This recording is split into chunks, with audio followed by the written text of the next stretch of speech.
Hello there, Aries. Welcome to your no tarot reading. So, when I was shuffling out the spread, I saw two images for you, and I'm not sure which one comes first, but they're definitely related. So I'm just going to relay those images to you, and then we'll go over the spread, okay? So the first thing that I saw, which was pretty amazing, was you're at a scene at a circus, okay? And there is a big cannon, and this was back in the days where they shoot people at cannons. And there's this little boy. He looks really, really young, and he had like a superhero cape, a red cape on, and like a Speedo outfit, and he's getting into the mouth of the cannon. Someone shoots him off, and then he kind of rolls up into a ball, and then he rolls a vast distance, and he lands on a net, and then he stands up, and the crowd cheers. Okay, so that's the first image that I saw. The second image that I saw, and I think it should have gone first, but I saw this monk. He looks like a medieval monk, and you know how back in the days, if you look at images and drawings from the medieval time period, the monks, their heads are bald, but they have like hair that's growing on the side, okay?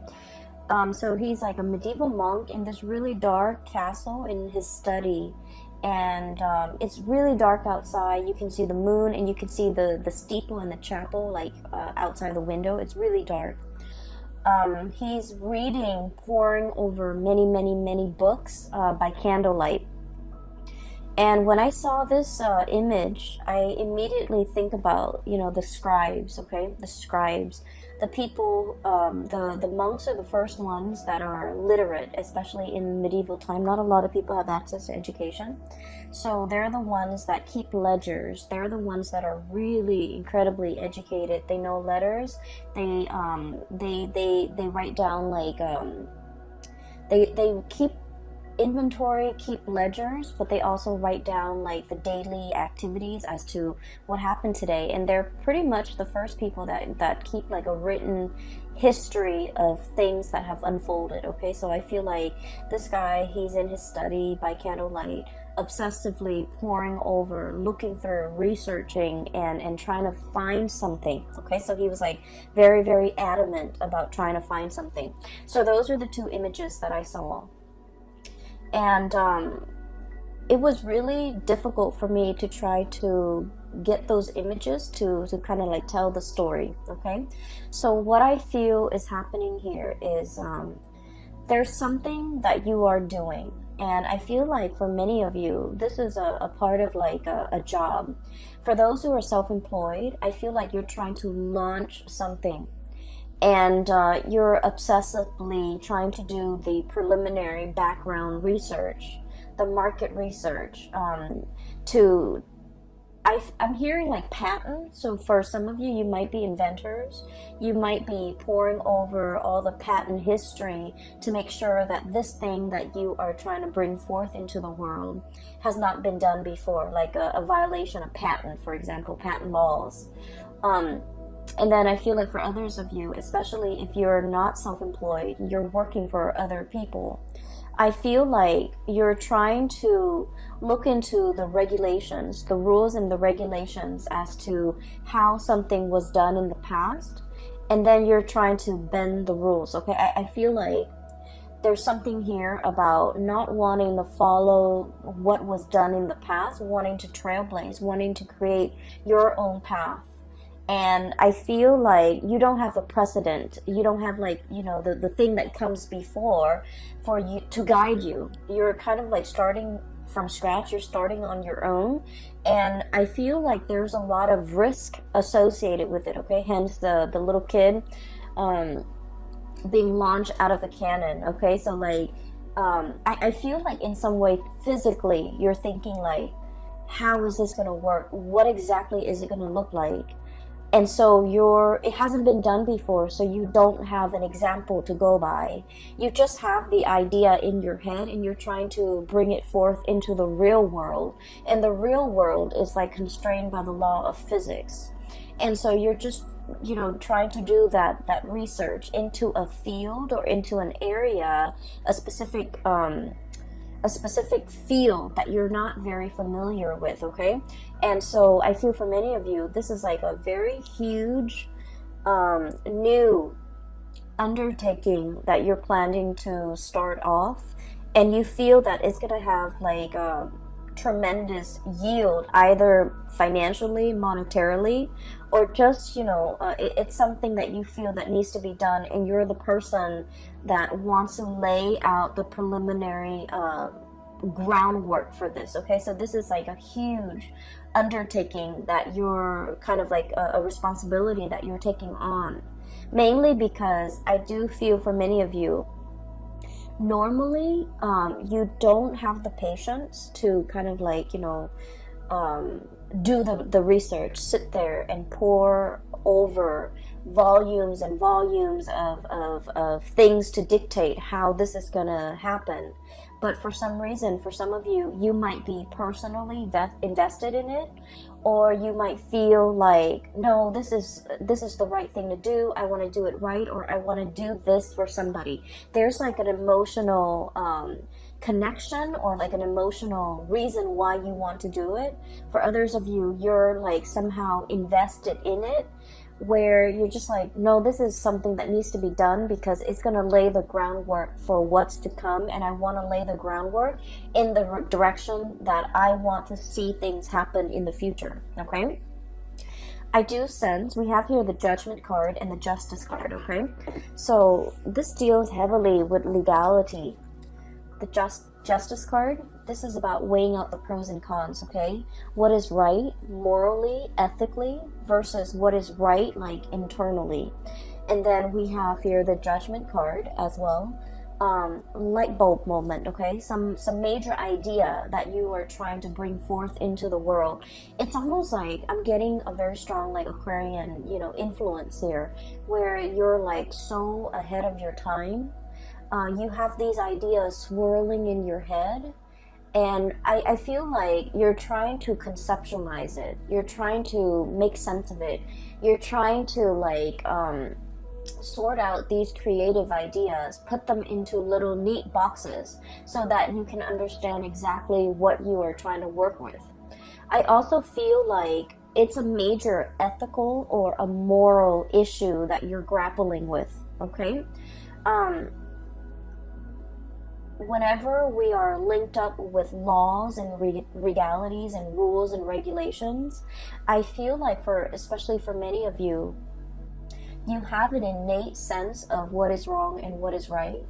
And I feel like there might be some type of a moral conflict between what you feel is right, what you feel is wrong, versus what the laws dictate is right, or what the law dictates is wrong. So there might be some type of a legal framework, or just some type of a framework that you're working within that you feel needs to be changed, and you're trying to find justifications for how to change it. You're trying to find evidence. You're trying to find like nuances in the law so that you can bend them. And I feel like you're doing this because internally you're driven by your own sense of what's right and what's wrong. And so you're trying to, you know, shape it or fashion it in a manner that speaks to you. So I feel like for many of you, there might be a situation in a work environment where you're just like, this is not fair. This on paper, it says this, but in my mind, in my head, in my heart, it feels wrong. And so you're trying to, you know, find a way to get around it, is what I'm sensing. Okay, so this is coming in really, really strongly. And then going to the second image, this is what I'm sensing here, is there's a situation where, once again, you know, you're trying to bring things forth into the world. It requires a lot of background research from your side. And the more that you read, the more ideas come to mind. But I feel like there isn't like a running thread to string all of these ideas together. And so in that way, you might feel like you're kind of ill-prepared to make the connections, to make the dots, to connect the dots in some fashion. And you also feel like you might need to speak to a specialist. You might need some type of an expert in their field in order to help you, in order to conceptualize, not only conceptualize, but like to draw out how it's going to be implemented or how it's going to be made in the real world. Okay, and I feel like there's somebody coming in, someone who's an expert in their field. We have here the Queen of Swords. I usually think of this as someone who is super rational, okay? They work with rules, they work with laws, they work in the legal profession, and they are also, their mind is really, really fast when it comes to making connections, connecting the dots between one disparate idea and connecting it to another. So I feel like if you're kind of like fumbling around in the dark and you're just like, I need help, I really don't quite understand how to make sense of everything that's in front of me, the more research I do, the more I read up on something, the more confused I get, or the more ideas that come out of it, and I just feel scattered and I feel all over the place. I feel like you have an expert coming in that is going to be able to help you through this process, that's going to be able to make sense of it for you. For some of you, I do feel like, you know, it's just like there are too many things, too many interests, too many hobbies, too many ideas you want to get off the ground, and you don't even know what to do first. So I do feel in a way that the solid groundwork has not been laid, and you're still in that process of doing that. So I just want to say as well, you know, there is a Mercury retrograde that's going to permeate the entire month of November. It starts on the 31st of October, and we're going to be in the Mercury retrograde period for about 3 weeks of November, and the last week is pretty much the shadow period. So this is a time to really lay that foundation, lay that groundwork, do the preliminary research, make sure there's no holes in your theories, and make sure that everything is done. And I keep hearing like conceptualize. Make sure that you have a very, very, very solid foundation laid out before you start doing anything. And the time for you to start doing anything should be outside of this Mercury retrograde cycle. So I would say the month of December looks really, really right, especially if we are in the time of Sagittarius, which is a fellow fire sign. You know, when the sun is in Sagittarius, it's going to make a trine to your sign, Aries, and it's going to it's more conducive for, you know, bringing you recognition, bringing you into the limelight, and making sure that your plans and ideas and whatever you're trying to implement is foolproof, because you're going to get a lot of visibility. And so I feel like the month of November is not really the time to draw attention to yourself because of the Mercury retrograde period. It is time for you to kind of lay low, pour things over, understand things, read up on things, do the preliminary research, have all those ideas floating around. You don't need to string them into any type of a coherent thought. You just need to, you know, take them into account, but don't implement anything until the month of December. So I hope that makes sense, because if things are not laid out well and thought about well, and, you know, I want to say, if they're not done well, by the month of December, when the limelight is on you, or when the spotlight is on you, that's when, you know, all the holes in your theories will start to show, okay? I'm seeing that it's like light streaming through it's almost like a window with curtains, and then light streaming through. If there are holes in the curtains, you're going to start to see those holes cast a shadow, and you're going to start to see the light. So I feel like this is not a time for you to get that limelight. It's going to come in the month of December, okay? So enough about that. I do want to move on to the cards, because there's something coming through here. First of all, we have here the Eight of Wands and the Eight of Swords, and both of these falling on top of each other. So the Eight of Wands, this is massive amounts of communication.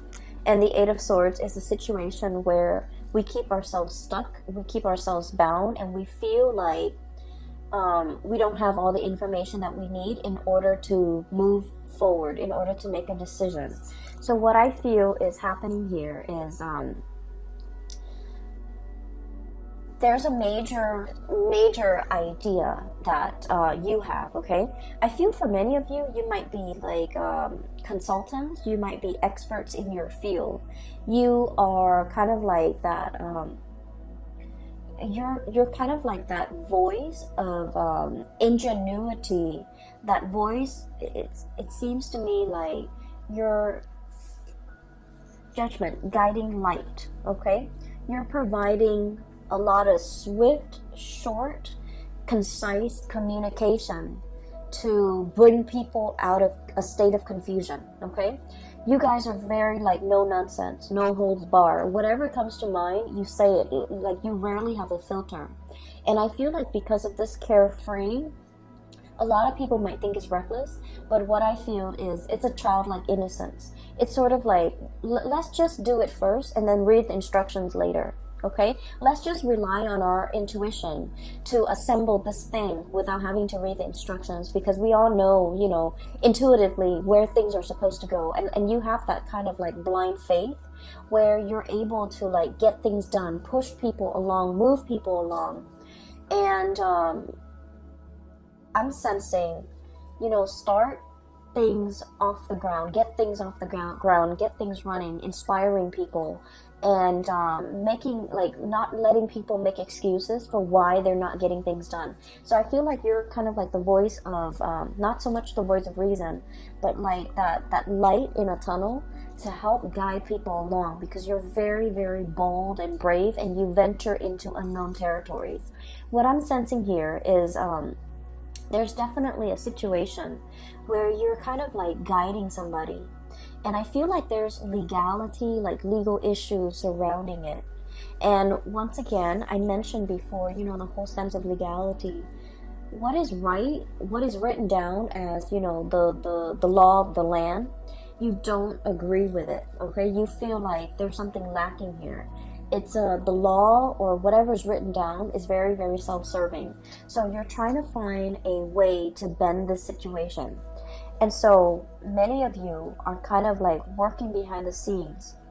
Many of you are trying to find loopholes. Many of you are trying to find ways to get around things and to do exactly what you want. Like I'm sensing finding shortcuts, finding like the quickest point from A to B without having to circumnavigate, you know, like without having to kind of like dodge obstacles left and right. How do we shoot from here to there in the quickest manner, okay? Shooting out of that canyon. And so as a result of it, I feel like you're in a position either to guide people from all the obstacles that are kind of like strewn in their path. You're trying to find the quickest route from A to B to guide others. And you're trying to find as well kind of like the boldest move for you to make. And I feel like you're just going to land on your feet, okay? Like that kid being shot out of the canyon. If you're in a position where you feel like, I don't really know, you feel shaken, or you feel like, I don't really know how to realistically implement this in the real world, I feel that it's going to really take off for you. So that state of confusion where you're not able to make a decision, there's going to be that light bulb moment that will allow you to know how to move forward, that will allow you to know how to move on. Okay, so I feel like the energy is very, very conducive for having some type of a major breakthrough. You're getting like spiritual advice, you're getting a lot of information to, if it's like a long-standing problem and you've been mulling it over for some time, and you felt like the more research you do, the more confused you are, it's going to hit you in a way where you're going to be able to find the simplest way to get from A to B, to solve your problems, to jump over your hurdles, to kind of blast through these obstacles in order to move on, okay? I'm also sensing here a very significant person that's going to be entering your life, okay? We have here the Queen of Swords. So this is air sign, air energy, Aquarius, Gemini, Libra. And what I feel is, for those of you who are dealing with an air sign, or even dealing with somebody who's a little bit more on the icy end, They ask a lot of questions. They try to really understand you. I feel like polar opposites. Okay, so your polar opposite might be Libra, and Libras are kind of like the lawyers of the zodiac. They like to ask questions. They like to see both sides of the story. They like to they ask a lot of questions because as an air sign, they like to know. They like to learn. They like to understand things from with like they like to have like a holistic view of a situation before they form their opinion or make up their mind.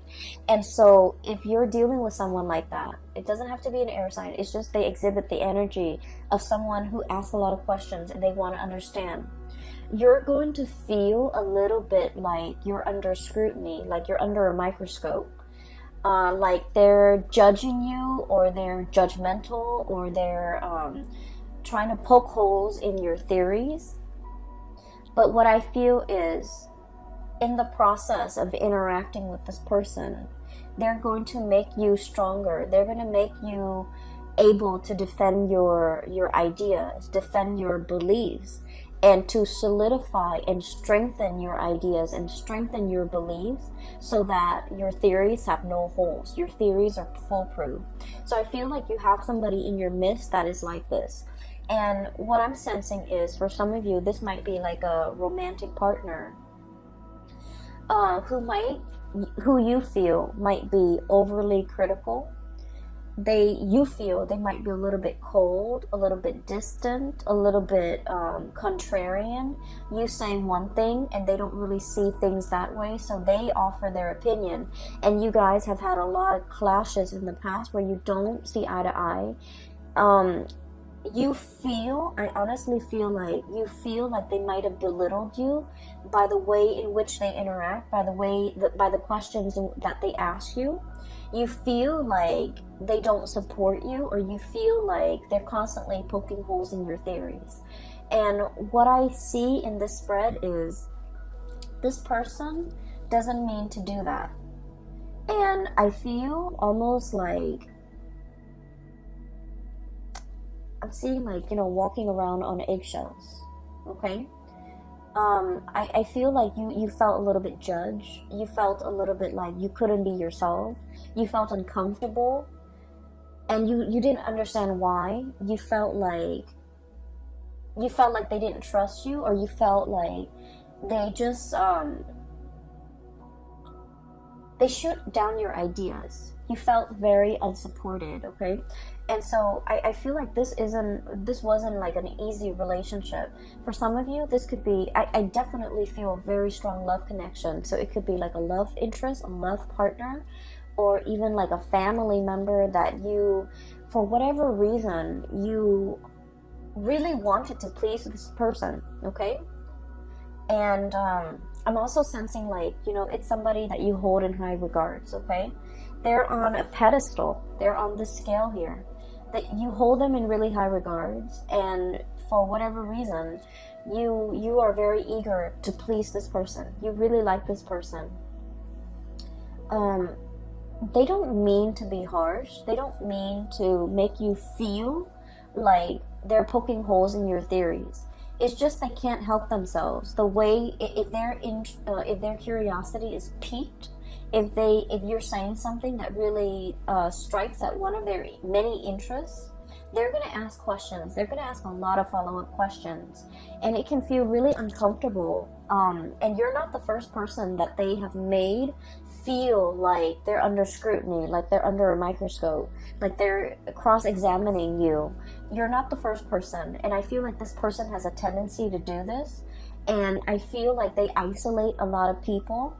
They might have isolated friends because of their behavior. So I'm sensing here a person that doesn't mean it. They don't mean any harm, and they don't understand how they come across, and they don't understand how harsh they are with their words and their judgment, and they don't understand that people feel judged or feels that they're too judgmental, and people feel uncomfortable in their presence, okay? So I feel like you're dealing with a situation like that, where somebody might be asking you, and they're asking you so that they can understand where you're coming from, so that they can understand your ideas. And So, you know, let your guard down, definitely, when you are interacting with this person, because I feel like they mean no harm, okay? When we're coming from a space, anytime we're coming from a space where we are constantly questioning somebody else's motives, Three of Cups, this is a celebratory card, an exchange of communication, ideas, getting together, having a really, really good time, and you have this, you know, a flow, a really soft, I want to say a soft flow of energy. And then there's like, you know, mutual exchange, right? Of ideas, of energy, of support. And then all of a sudden this person comes into the picture and they're kind of icy and rational and just, you know, stone face, poker face, so you don't really know where they're coming from. So I feel like, you know, they have a habit of doing this and they're not really aware of it. And so anytime that we have an interaction with another person, we just need to take everything at face value, because I feel like the minute somebody feels like, you know, like a perceived slight, or you get a perception that someone is like negative or trying to shoot down your plans, the minute we get defensive in a social interaction, that's when we kind of like imagine things or energies that are not there. So I feel like in this situation, it is best to let our walls down. If they ask questions, just answer their questions. And I feel like it's going to create a more even flow of energy, okay? For some of you, you have somebody in your vicinity where there were like a lot of communication, like we have here, you know, arrows of love, a lot of communication happening all at the same time, and things are great. And then you go through a period where there's like zero communication, Eight of Swords, being stuck in a prison of swords, and you're just like, what just happened? Which way do I go? So I feel like you're dealing with someone who you feel is blowing very, very, very hot and cold. You don't know from one day to the next where you stand with them. I keep hearing bipolar.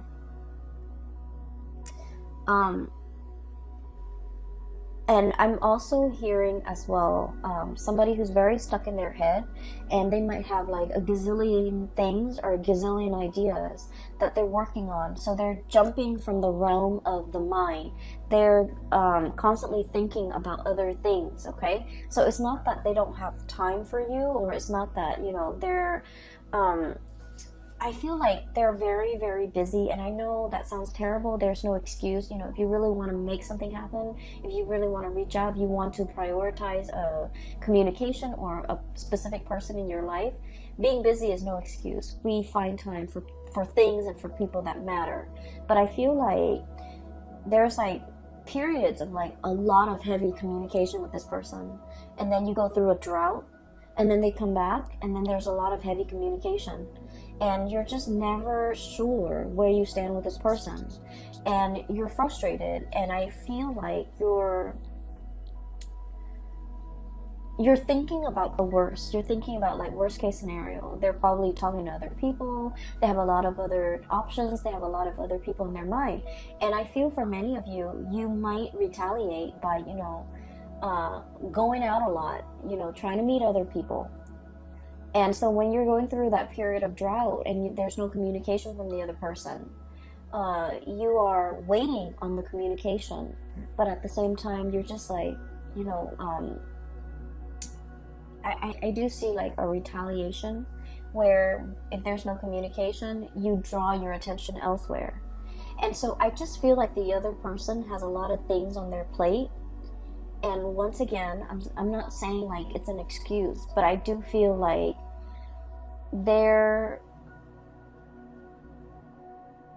I'm sensing like you and the other person, the way in which you do things are very different. And so there's lack of understanding from your end to their end, where they're coming from, why they're like this. And then from their end to your end, there's lack of understanding why you need certain things. You might need a lot of communication, and I feel like they need a lot of downtime. Does that make sense? So I feel like that's you're like polar opposites, and the way in which you need others, the way in which you express love, the way in which you express concern, and you know, The ways in which you show affection is very, very different. You might need that entangled, constant communication, a lot of validation. They need a lot of distance and alone time and downtime, okay? If the connection is there, in their mind, it's already there. We don't need to, reinvent the wheel. We just need to have separate lives. So I definitely feel like one person needs a lot of intimacy and reassurance and attention, and then the other person needs a lot of me time, a lot of downtime, a lot of space. And there's a potential here for the two of you to kind of like bridge this divide and to be able to kind of understand where the other person's coming from. I don't see like a situation where there's like from their end, I don't see that they're dating other people, running around with other people and things like that. I do feel like you might have thought that, but I don't see it from their end. But I do sense that they're wondering as well, the times in which you guys are not communicating. What are you up to? Are you out there dating other people with this Three of Cups? Like getting to know other people, trying to, forget them? And then we also have here the Nine of Cups, being comfortable and happy and satiated on your own, not needing them and, living your life. So I feel like there's a potential here for like a lot of misunderstanding between you and another person. If that has been the case in the past, there's a coming together, reckoning, communication, things being revived, okay? And then I also feel they're coming back in, wanting to communicate. Queen of Swords, Nine of Cups, wanting to communicate, wanting to, understand where you're at. And the blue color is coming out very strongly here, which in the blue eyes and the blue color, I do feel like you want them to see, okay? You want them to see that you're okay without them, that you're happy without them. But once again, I feel like this person means a lot to you, and you want that validation from them. You want to see. So if this has been somebody that has kind of like left you high and dry in the past, I feel like a part of you really wants to show them, really wants them to see that you're okay, you're happy, you're dating, your social life is really thriving and taking off, or your dating life is really thriving and taking off. Like, you want to see. Some of you might be posting on social media, posting like, that you're out and about, you're having a good time, you're enjoying the single life, if this is an ex. And then I definitely feel like, they're thinking about you. They're trying to access you, access the photos, access the information. They're definitely physically seeing to make sense of it. Okay, so I do see a tit for tat retaliatory type of an energy here, where you want somebody to see that you're doing well, that you're doing fine, that you're happy. But once again, it still points me to the fact that you are wanting some type of validation from this person, okay? If it is an ex, I feel like it's going to be the end of it. If it is an ex and you just feel like you go through periods where you hear nothing from them, and then they come back in expecting everything to be okay. What I have is a stoppage in communication, Four of Swords. This is taking a break. And then we have the Five of Swords, and I usually think of this as like mincing, dicing something to kind of like cut it up into little pieces. It's like, I no longer need this connection, I no longer need this communication. I've been waiting for so long. It's finally coming in at a point where I'm at peace with myself, I'm happy, and I'm doing really well, so I don't need it. So I feel like many of you will be at a position where you get to kind of like give this person a piece of your mind. Like, I don't need you. I'm doing okay on my own. I am very, very satiated and incredibly happy. And so I don't need the crumbs and, all of this that you're bringing into the picture. But then on the other hand, I do feel like many of you, you're dealing with somebody where there is a lot of misunderstanding. What they need and what you need are totally different things. You might want to be the one, you know, going out, having fun, wanting to be the life of the party. And the other person, they crave a more peaceful, a quieter existence. And I feel like there will be like a bridging of the gap where the two of you will kind of like meet in the middle and try to, I want to say like compromise, okay? Like compromise. So I'm getting a very strong polar opposite here. And once again, your polar opposite is Libra. Libra is coming out very strongly in this spread. So for just a warning, for those of you who are dealing with a Libra person, I do sense there's a lot of misunderstanding, and I would just urge you to kind of, you know, slip yourself in their shoes to really understand and mull over and think about what they have said to you in the past, because I feel like you guys are talking over one another. You're speaking from here, they're here, and then the it's like, you know, the two shall never meet. So I feel like there's a lot of potential for misunderstanding. And so you kind of have to go back, cycle back into your, you know, memory Rolodex of all the conversations you've had, of all the things that they've told you, because I feel like they might have said a lot of things and you misinterpreted a different way. And likewise, you know, this energy flows both ways. You might have said things that they have completely misinterpreted. And so I feel like there's a definitely miscommunication that can be fixed, and the distance can be bridged between you and this person, okay? In particular, if you're dealing with a Libra, because I feel like one person feels like the other person is withholding information or withholding affection, and so they find affection elsewhere. And that can be you or that can be them. But I feel the energy of one person wanting to retaliate because the other person, they feel the other person is withdrawing. And so they, you know, find affection elsewhere, find attention elsewhere, seeks attention elsewhere. And then I also feel like when one person wants to be, you know, wants to cuddle, wants to be intimate, the other person is like tired. And so your timing is really off. Your communication is really off between the two of you. And I feel like, you know, that's a situation that can be easily fixed with just the right communication, with just, you know, letting the barriers fall down and approaching one another with like an open mind. Okay? So I just feel like there are a lot of issues here that can be hashed out, that can be revisited for resolution, for reconciliation, okay? I definitely feel reconciliation between you and a person that you feel might not have time for you. They might have had like very inconsistent communication. So I feel like that's coming in. But either way, I do feel there is a really strong love connection here where you are dealing with a polar opposite. And I do sense as well, there might have been a lot of difficulties in the past when it comes to resources, sharing resources. Resources might have been very scarce, but the two of you have finally kind of like bridged that gap. Two people are really, really doing well, and they're pulling together their resources. 7 of Pentacles here, okay? Waiting for that harvest. But this is like a long-standing process. Nurturing something, watching it grow over many, many months, okay? Over a long period of time, many years for some of you.